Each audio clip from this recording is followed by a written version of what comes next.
Hello guys, ഇന്ന് ചെറിയൊരു shopping video ആണ് കേട്ടോ. ഇഷ്ടപ്പെടുകയാണെങ്കിൽ ഒന്ന് സബ്സ്ക്രൈബ് ചെയ്യണേ. അപ്പോൾ ഞങ്ങൾ വീട്ടിലേക്ക് കുറച്ച് സാധനങ്ങൾ മേടിക്കാൻ വേണ്ടി വന്നതാണ് കേട്ടോ. അപ്പം ഞങ്ങൾ ഈ ആഴ്ചയിൽ 2-3 ആഴ്ചയൊക്കെ കൂടുമ്പോൾ ഞങ്ങൾ വീട്ടിലേക്ക് സാധനങ്ങൾ മേടിക്കാറുള്ളൂ.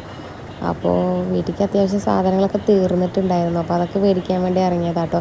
ഈ മുളക് പൊടി, മഞ്ഞൾപ്പൊടി, മല്ലിപ്പൊടിയൊക്കെ തീരാറായിട്ടുണ്ടായിരുന്നു. അപ്പോൾ അതൊക്കെ എടുത്തിട്ടുണ്ടായിരുന്നേ. ഇനി മക്കൂണി എനിക്ക് ഭയങ്കര ഇഷ്ടം കേട്ടോ. അതുകൊണ്ട് അതും ഒരു പാക്കറ്റ് മേടിച്ചിട്ടുണ്ടായിരുന്നു കേട്ടോ.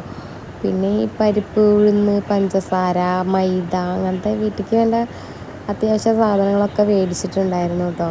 പിന്നെ കുട്ടിക്കൊരു ചെറിയൊരു കുപ്പി നെയ്യും കൂടി മേടിച്ചിട്ടുണ്ടായിരുന്നു. എനിക്ക് ഫുഡ് വലിയ ദോശയിലൊക്കെ ഇങ്ങനെ ഇട്ട് കൊടുക്കാമല്ലോ വിചാരിച്ചിട്ട് ഒരു ചെറിയ കുപ്പി എടുത്തിട്ടുണ്ടായിരുന്നുള്ളൂ കേട്ടോ. പിന്നെ അവനെ കൊണ്ടുവന്നിട്ടുണ്ടായിരുന്നില്ലേ, അവൻ കൊണ്ടുവന്ന ഒന്നും എടുക്കാനും ഒന്നിനും സമ്മതിക്കില്ല അവൻ. അപ്പോൾ അവനെ വീട്ടിലാക്കിയിട്ടാട്ടോ ഞങ്ങൾ വന്നിട്ടുണ്ടായിരുന്നത്. പിന്നെ മേടിച്ച സാധനങ്ങളൊക്കെ ബില്ലടച്ചിട്ട് പിന്നെ കുറച്ച് പച്ചക്കറികളും കൂടി മേടിക്കാനുണ്ടായിരുന്നു. അതും കൂടെ മേടിച്ചിട്ട് പിന്നെ ഞങ്ങളുടെ അവിടെ നല്ല അടിപൊളി ഇഡ്ഡലി ഇരുന്നൊരു കടയുണ്ട് കേട്ടോ. അവിടെ നിന്ന് പോയിട്ട് പിന്നെ കുറച്ച് ഇഡ്ഡലിയും കൂടെ മേടിച്ചിട്ട് ഞങ്ങൾ നേരെ വീട്ടിലേക്ക് പോയിട്ടുണ്ടായിരുന്നു കേട്ടോ.